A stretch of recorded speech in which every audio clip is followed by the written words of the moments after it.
The Eafp podcast. As electrifying as a hairdryer thrown into a hot tub, my friend. On the JCA Sports Podcast on Spotify and Anchor app.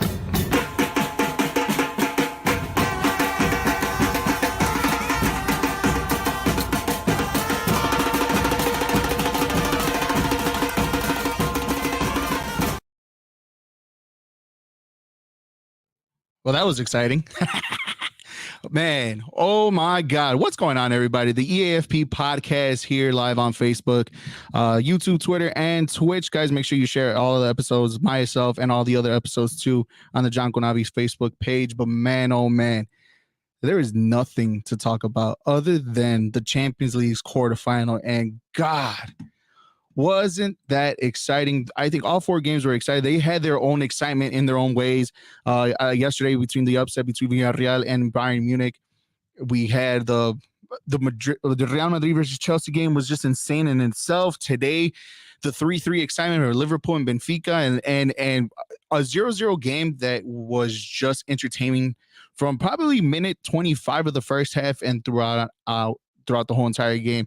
The ending of Atletico Madrid and Manchester City was just amazing. Guys, I'm gonna put the stream, the link on here if you guys want to join me on the chat.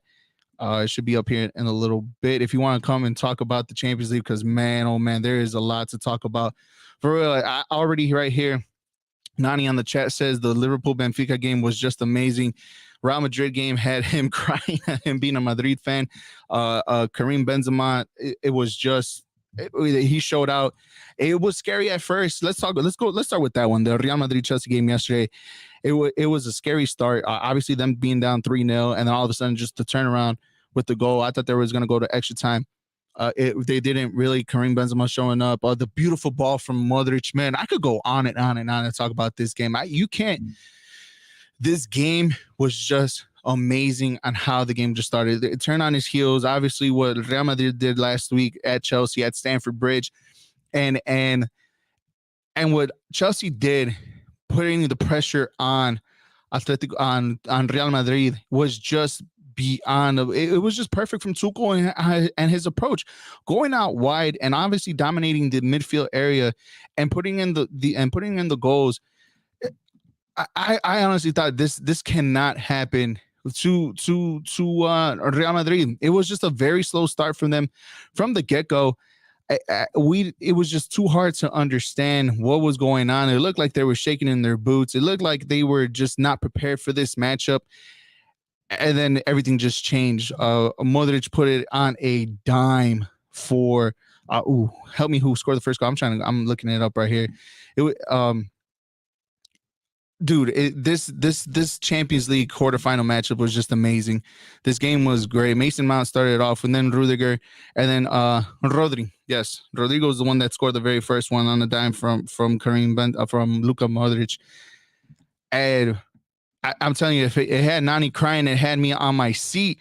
It was just amazing from then on. Real Madrid just you could tell they kind of took the reins after a while. And then obviously Benzema with another goal right here just put the icing on the cake for Chelsea to go away. And yes, it was a beautiful volley. It was just a beautiful play. They got it in the midfield area. They came into attacking, laid the ball off to Luka Modric, and Luka just with side-footed volley perfectly. Karim Benzema coming in with a header. It was just that game had everything, had everybody on edge. Can't really complain. I think it was just the perfect game to send off.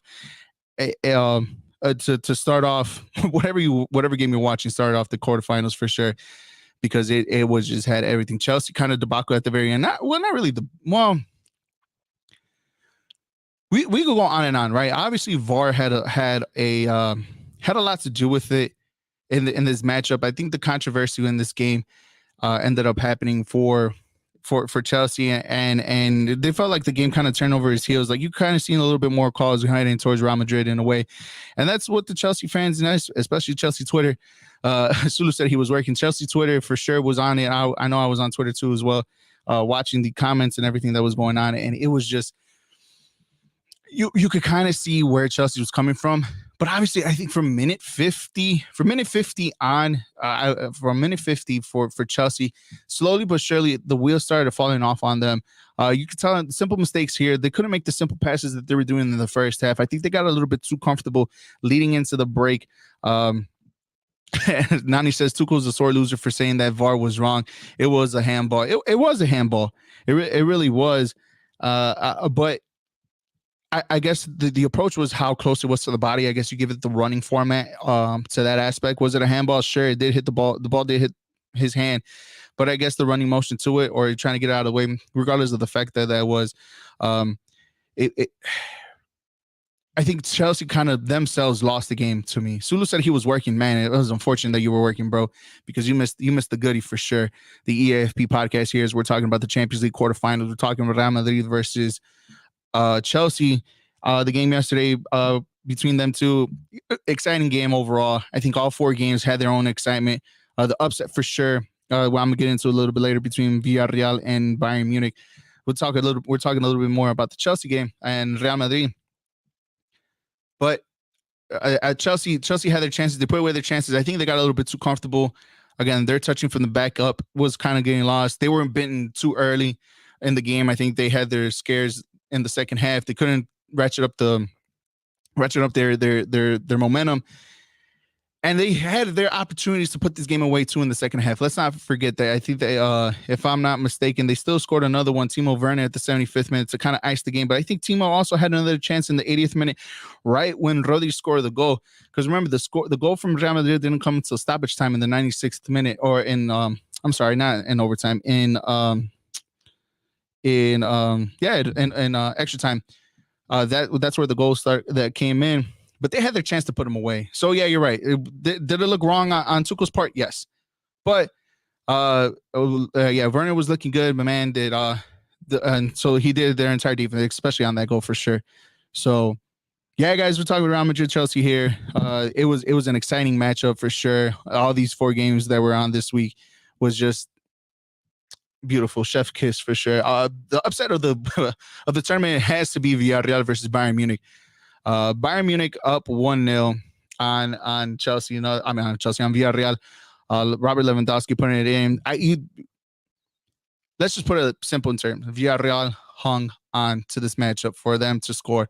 Bayern Munich had chance after chance after chance throughout the game. They couldn't put it in. They couldn't find the back of the net. I thought the moment that Lewandowski scored in the 53rd minute, I thought that this was going to be where kind of Bayern Munich kind of took off, right? I didn't believe in Unai Emery's team at all. Him being at Arsenal, I seen him being at PSG before Arsenal, losing the remontada, all that. His games with Arsenal when he lost the tournament, although he went to the final with Arsenal, it still didn't find it perfect for me. Although he had his revenge when he was with Villarreal last season, 2 seasons ago, when Arsenal was in the Europa League. He put on a performance. His team. His performance was, let's sit back, let's observe the pressure, and we'll get him on the counter. And boy, did it happen. It was just the perfect counter at the right time too. And the 87th minute, Villarreal put one in the back of the net, and you kind of seen the pressure. You saw the pressure from Bayern trying to score, and they almost had one too. They almost had one in the 92nd minute. Bayern just couldn't find the back of the net. They lost this one, upset for sure. 1-1 game. Do you believe in Villarreal, especially coming up against Liverpool for next one, for the semifinal? That's going to be a tough challenge for Villarreal for sure. The luck is running out because when I'm about to get into, man, the Benfica. Look, me being an Arsenal fan, and I've said it time and time again, if there's a striker out there for Arsenal to put all their money on, is Daniel Nunez right here from Benfica, because this man is a poacher. He'll score goals. He's the striker that Arsenal needs and should get, because I think he fits perfectly. I really do. So the 3-3 matchup, the 3-3 scoreline, Firmino with a brace, Konate with the first half goal, but Benfica never, even though the game was kind of out of reach, they never stopped playing. They messed up my parlay. I put Liverpool on the money line for this one because that's where I got more money. And the overconfident in Liverpool in this game has me a little bit worried. Has me a little bit worried for the future matchups that they got going on. Obviously, they got Villarreal in the Champions League. They got Man City in the FA Cup semifinal this weekend. But you also seen it time and time again, not throughout the whole entire season too, as well, and previous seasons too. They're overconfident. Um, they're overconfident in their game sometimes, where they feel like defensively they kind of take a step back or two. And in a game like this, where it got close, it really did get close for Liverpool. I think they were just only up 2 on aggregate, or 1 on aggregate, where one more goal kind of had Benfica back into this game and heading into extra time. But it was a little bit too late. Firmino putting the third goal in kind of iced everything on. It got a little icy. Benfica, credit to them, they fought back. I thought this game was this leg was going to be sort of a blowout. It kind of was. 6 goals. That's what I expected from them, but not a 6-4 aggregate, more like a 6-2, 6-1. But credit to Benfica, they fought back. They got into Nunez exactly, Nani, and I agree with you wholeheartedly, 100%.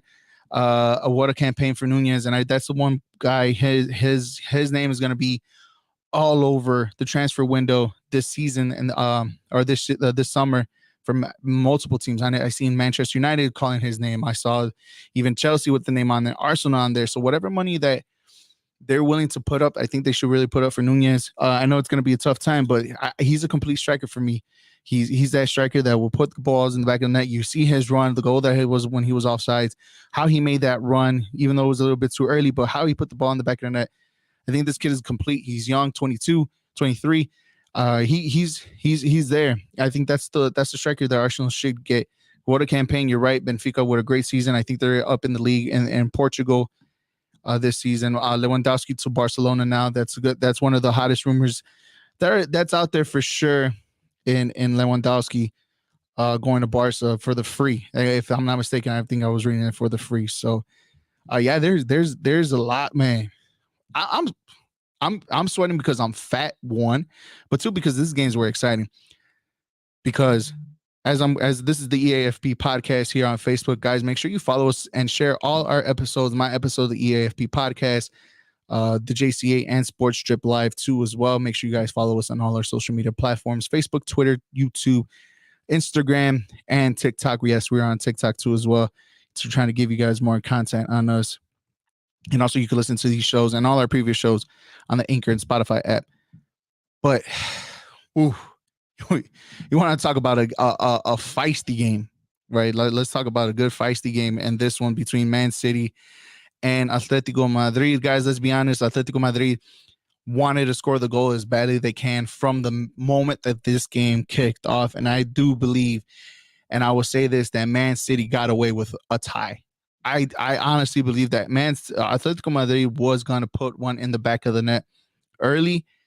And in a way, I pray to the good heavens, to the soccer gods out there, that the ball never went into the back of the net, because we would have never gotten the ending how this game was. And City was just park the bus FC for sure. And that was the game plan. I think Pep used the Diego Simeone game plan on him, and Diego Simeone knew a way how to play that style. It was just unfortunate that they couldn't get the goal. But at the same time, I was really hoping a goal in the 90th minute, 80th minute, somewhere around there where it could be a little ramped up, especially in stoppage time. That Atletico Madrid should put the ball in the back of that. And they had a plethora of opportunities to put it in. So often it felt like every 10 minutes, Atletico Madrid was just there and attacking, and the ball missing by this much and that much, and the crosses coming in, and Joao Felix and Antoine Griezmann, even Luis Suarez, just inches close. I think there was a play earlier in the first half, if I'm not mistaken, Gundogan had the one that could probably want to ice this game with his left shot that hit off the post, and you seen Oblak just stuck out his foot, and the ball popped up, and ample of opportunities from Atletico Madrid. It was just beautiful to see as a 0-0 matchup. And then obviously at the end, it was just chaotic at that. That red card was the deserved red card, because you see the ball, he slid and he kind of reached out and did kick him. Who was it? Felipe with the red card, rightfully, deservedly so. But this game had everything. And the moment that Kevin De Bruyne came out, that's where I think Nani's statement right here on the comment section, he said, Park the Bus FC. I think the moment that he came out, you kind of seen that there was the Manchester City found hard to come out from playing from the back to play that Pep style format that he loves. It took them a while, or they actually it never really happened. It was just hard for them to come out. And Atletico Madrid's pressure, you seen that they were playing a very high line, something that Diego Simeone doesn't like to do. They played a super high line. The pressure was on, and every opportunity that you seen that Atletico Madrid had, it was danger all over the place. Man City also had their opportunities too. I think this was just to me, as I'm previewing, and I'm going to preview this one, the FA Cup semifinal, and also the Champions League semifinals as who are our favorites. We're getting into a little later in the show, but I think this style that Man City put is probably a perfect practice for the game for this weekend. And if you could defend and hang on, and Liverpool has a lot more better players than Atletico Madrid, that's for sure.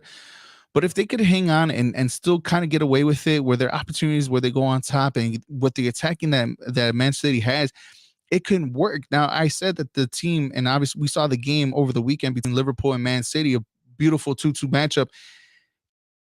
It's a game that we kind of want to see more often than not.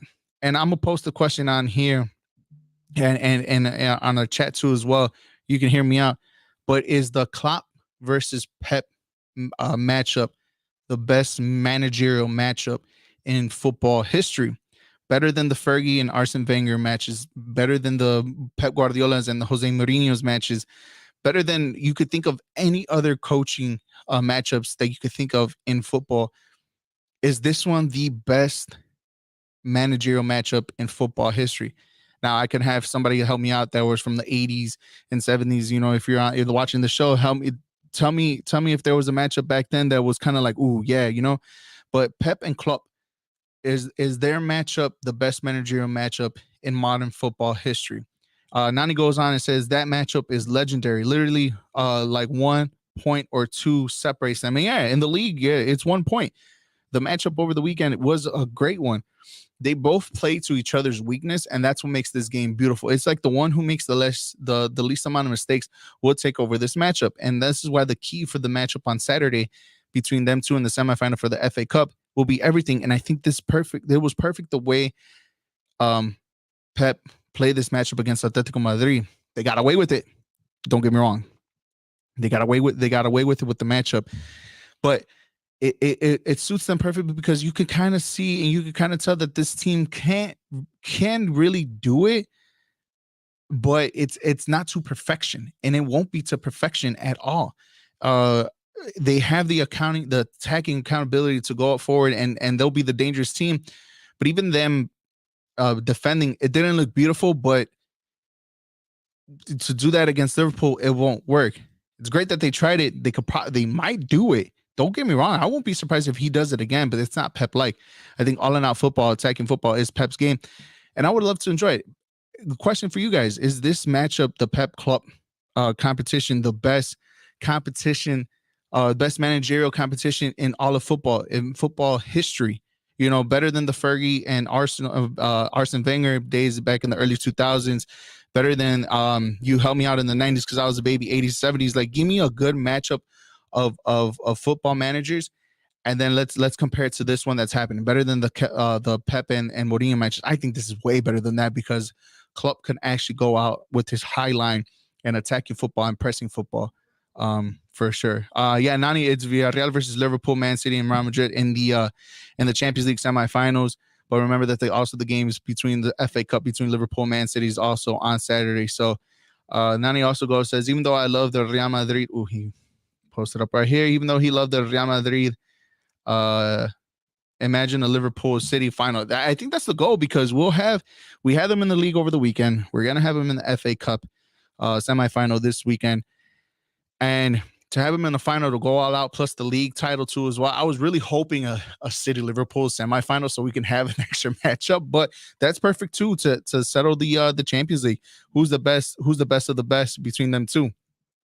Sulu said, when do they have the draft for the semifinal? It was already posted up the previous draft, previous drawing. So it's good as well. And then that's it. They don't do the draws for the semi, they do it, and then after that they just kind of put them together, and that's what we got. So maybe FIFA, I don't want to say that it's rigged or it's staged or anything like that, but I think, maybe FIFA had something to do to have these two kind of separated so they'll meet up in the final. But that let me not go there. The EAFP podcast here on Facebook, YouTube, Twitter, and Twitch. Guys, make sure you share all my episodes on the EAFP podcast and also the JCA Sports Podcast and Sports Trip Live to your social media pages. That way we love to have you guys and join too as well.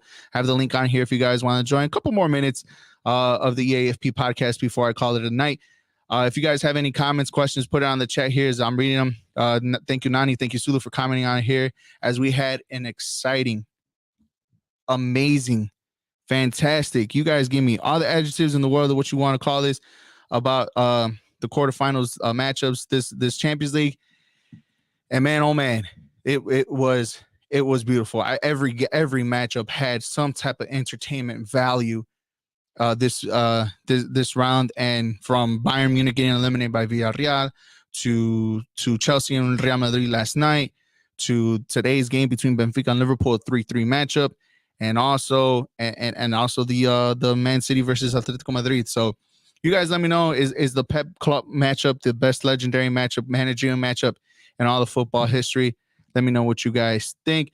I'm going into it a little bit. I'm going a little bit more. The game this weekend, the big one, is the FA Cup between Liverpool and Manchester City. It's a 9:30 kickoff. It's an early kickoff that I will be up and about watching this game before I do anything else. Who's going to win this matchup?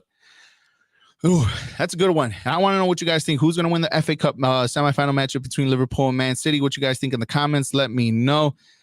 It's a tough one to call, man. It's a really tough one to call. Nani, let me go into comments real quick before I get. You think United will finish in the Europa or Champions League spot? No, I don't think so. I think it's between Arsenal and Tottenham. I think the United, Manchester United kind of put themselves into that spot. Maybe the Europa, definitely not champions. Sulu said he thinks City and Guardiola deserve to win it all. I think that's Champions League value, maybe probably an FA Cup, and probably even a Premier League title. That's what Sulu thinks. If they wins it all, if they go for the trifecta, that'll be the second time in Pep's career where he wins the Champions League, the league, and the domestic cup. So yeah, that matchup is on Saturday at 9:30. Ooh, who do I think? Who do I think is going to win between City and Liverpool? Now, like I said, they played to each other's weakness. If I would give the edge slightly, I know Jose might hate when I say this, but I think City will probably take this one for sure against Liverpool. It's seeing today's game between Liverpool and Villarreal. I'm sorry, Liverpool and Benfica. They're holes that Man City can exploit and get on Liverpool for that. I really do think that Sulu said, I'm go breathe them later. City can exploit these weaknesses, same as Liverpool. I think we're finally going to see a starting 11, depending how Kevin De Bruyne is. I know Kyle Walker went down hurt also too in this game, coming out in the sub. So how healthy can Man City be coming into this game? We see Liverpool has the depth to go even 13, 14, 15 guys deep into this rotation. It feels like nothing's really changed. At Man City, the depth is going to be a little challenge. Is Pep going to switch up his lineups? Because you know how Pep really is in tournaments and major tournaments, FA Cups, even Champions League, where he kind of tweaks a little bit his formation, changes it to adapts, and kind of backfires on him a little bit more often than not. But this, I still believe that Man City has the advantage here and will have the advantage even throughout the league and also the Champions League too as well. Man City is the best team right now at the moment, but everything can change within a one or two game matchup. I'll slightly go City. I hope to get another 2-2 exciting game, get extra time. Let's go to penalties, do all this, do all that. Let's do the whole nine. But I say City smidgely, and I hesitate saying that because I could also make a good argument about Liverpool that their front three is probably the deadliest front three in all of football. especially when you add Jota. You've seen the brace from Firmino. You see what Mo Salah could do. Sadio Mane up on top. You can pick and choose what you want to do with this team, and it's just like they could just attack on all phases and anywhere, front, back, side to side. Can I get another 2-2 matchup and have a extra time matchup, and let's just go to the death penalty kicks maybe. That's just me. I say that. Luis Diaz, thank you. Thank you, Nani, for helping him out there. Even Liverpool has Luis Diaz, or I thought it was Ruben Diaz, not Luis. Ruben Diaz. It just it's tough, man. I'm not putting money into this. I think I'm gonna put more money on how many goals are gonna be scored in the semifinal of this FA Cup. I think I'm gonna put my money on over 2.5 goals. If that's Ruben Diaz is the center back. Okay, cool. So Luis Diaz, thank you. See, you, Nani, you got me. Thank you. So yeah, City guys, City for me for the FA Cup final, and then now that's the game for the weekend for me. I think that's the only game in the weekend because obviously there's no other games unless if we want to go to the Fire game. Are we going to the Fire game, Nani, this weekend? Fire versus Galaxy. You let me know. I'm down. I'm there if you're there. We're definitely gonna go see the LA Galaxy versus Chicago Fire, who's actually been in really good form lately. Thank you for the Chicago Fire. They've lost over the weekend, but still, it's just it's a different atmosphere. And I feel like this is the Fire ways of like they bring somebody new, they get on a hard start, and then they kind of fizzle out towards the middle and the ending of the season, and they'll just maybe this might be a little bit different. I want to say it's a little bit different. I want to feel confident and say it's going to be a little different, but it's just Chicago Fire. And the Fire, yeah, he said he's going with his dad. All right, I'll probably see you guys there then. I'm probably make the trip to the Fire game this weekend. So the other FA Cup final for sure is this Sunday between Crystal Palace and Chelsea. Crystal Palace, who unfortunately defeated my team a couple weeks ago, Arsenal 3-0. It was a resounding victory. So that's that. Other the games, I'm trying to look at other games for the weekend too. Real Madrid Sevilla probably has a good matchup too. Top 4 teams. It's all over from there. We have a PSV versus Ajax game. So if you guys are interested in that, that one's a good one. But let's be honest, the game of the weekend, and it's Liverpool City and nothing more, nothing less. There's no other game outside of that has my attention. If you guys want to do a gambling matchup, let's do 2.5 goals over between both City and Liverpool. And then we'll go. How about let's bet on the Fire winning. I think let's get some money off of that too. City versus Tottenham versus Brighton. Go Tottenham there. Manchester versus Norwich. I'm gonna go for a tie there. Yes, I'm going all out for that one. And then Arsenal Southampton, which I'm gonna be up and about watching that one. So that's gonna be me at 9 a.m. So I'm gonna have my eye on both. And then we unfortunately we're gonna have to wait till April 27th to the next matchup between Liverpool and Villarreal. Man City versus Real Madrid in the Champions League semifinals. Obviously, we're going to talk about that a little bit more next week and leading up to it too as well. So that's it. That's all. That's the Eafp podcast, guys. Make sure you like my show, you share my show, not only just this show, but also the JCA Sports Podcast and Sports Trip Live. I want to thank Nani on here and Sulu for commenting on the coming on the show. He says Chicharito is going to light fire up. He's so excited to see him in person. Nani being a Chivas fan, rightfully so. So that's going to be that. Thank you, Nani. Thank you, Sulu. Thank you, everybody, for watching. Thank you, everybody, for joining. Make sure you guys tune into the JCA Sports Podcast later on tonight at 9 o'clock as we have a special guest on our show. Talk about the Chicago Bulls and also Sports Trip Live right before that. Talk about the combat sports, MMA over the weekend. So as for me, I am out. I'll see you guys later and next week for the podcast. Good luck betting this weekend. Let's go City. Yeah, I think let's go City. The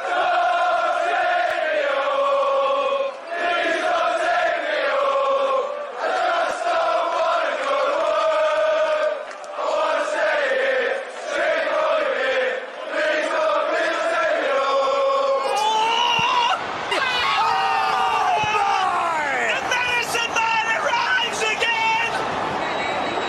staggeringly brilliant, and Sevilla fall apart like King Louis' temple. It's astonishing. Look at the way he picks his spot. They could make Ebenezer Scrooge smile with the quality of his goal. See you later. Oh. Yes. Yes. He's intolerable.